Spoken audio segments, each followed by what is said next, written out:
I can make half the universe disappear in a snap.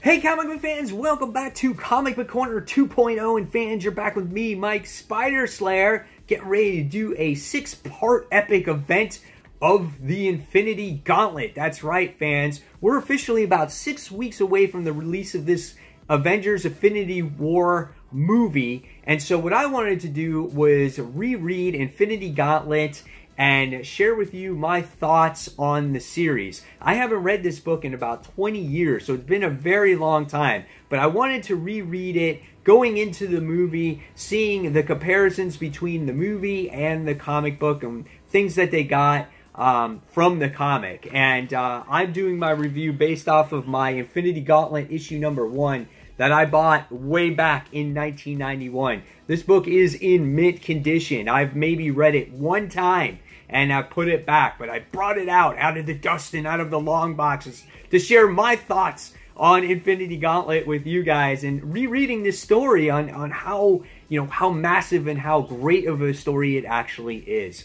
This book is written by Jim Sterling, and George Perez does the artwork.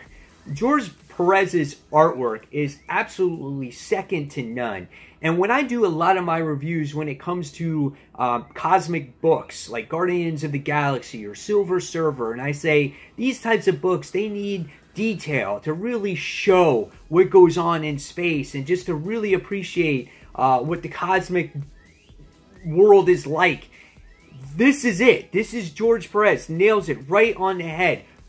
Other artists out there, they just can't hit it like he does. The structures, the wording, just everything about this book is absolutely gorgeous. And Jim Starling's writing in this first issue is second to none here.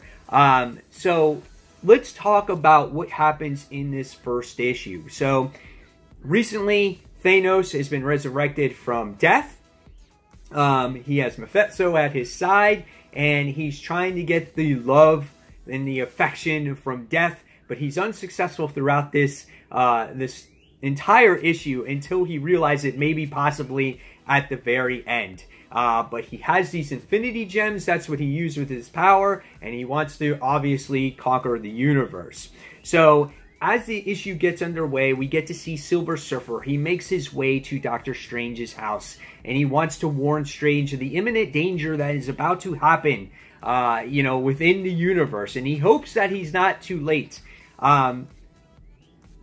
George Perez captures the emotion on Silver Surfer's face. It's priceless. You can see he's exhausted all his powers. He's scared shitless. He doesn't know what's going to happen. He's not sure if he reached Doctor Strange in time to warn him and to try to possibly stop him on Thanos' quest to destroy the universe or whatnot.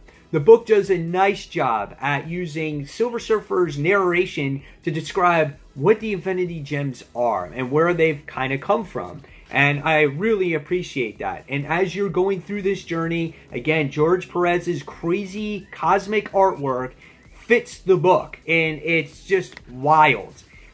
Throughout this entire issue, you get to see Mephisto at Thanos' side trying to get the affection from death. And no matter what he does in this particular issue, it doesn't work. He figures, oh, I can resurrect a Nebula that's half dead and half alive. And I can show you that I'm like, crazy and freaky like you are by resurrecting dead people. But that doesn't work. He says, I can build the grandest structures in the world for you. And, of you and us in our thrones side by side next to each other. That doesn't work either. She just turns her back. And there's nothing that Thanos can do in this book to gain the love of death, which I thought was absolutely awesome. But the whole reason why death resurrected Thanos to begin with was because there was an imbalance in the universe, and there needs to be that balance of life and death. And so throughout this issue, finally Thanos comes to this revelation going, oh my God, this is what we need to do. This is what you brought me alive back for, was to get rid of the half the universe. So in the issue, within a snap, boom, half of the population, not only on Earth, but throughout the entire cosmic universe, we get to see that people are disappearing. Spidey's the first one to witness this in a club. And as the issue progresses, we get to see it in the Avengers Tower as Hawkeye goes missing. And we get to see through the other types of species and whatnot of everybody else gone missing. So it is absolutely crazy. And as this event unfolds, we get to see that it's affecting Silver Surfer as well. He sees it within his mind, and he is just too scared to bear as Doctor Strange holds him in his arms. And basically, that's really how the issue ends. We get to see a few cosmic beings come and take possession of human hosts, but we're not quite sure who they are yet. One looks like it could be Adam Warlock. I'm not sure who the other people actually were, but that's how the issue ends. So after rereading this, after not reading it for 20 years, what did I think about this book? This first issue is absolutely phenomenal. It holds up. This holds up to standards of today's writing. In fact, this kills today's writing. This was made in 1991. This is top-notch stuff here. The artwork is so perfect and so well drawn, and it just blows my mind here. And this sets it up for a great story to tell. And I can't wait to see in Avengers Infinity War what they gather from this series as a whole.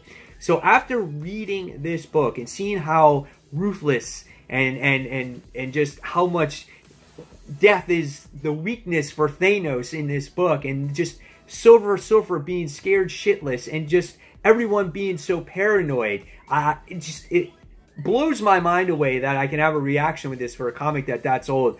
But I gotta give this one a 5 out of 5 stars. This was awesome, and I can't wait how the second issue continues, and the third, and the fourth, and the fifth, and sixth, until we get to Avengers Infinity War. So guys, hopefully you appreciate this series, and you take the time to see my reaction to the Infinity Gauntlet. And leave me your thoughts below on what you thought of the first issue, how you remembered reading it, where you were in 1991 if you were alive. And fans, as always, thank you so much for watching Comic Book Corner 2.0. And until that next comic book review, this is Mike Spider Slayer signing off, and I'll see you guys real soon. Take care, guys. Bye.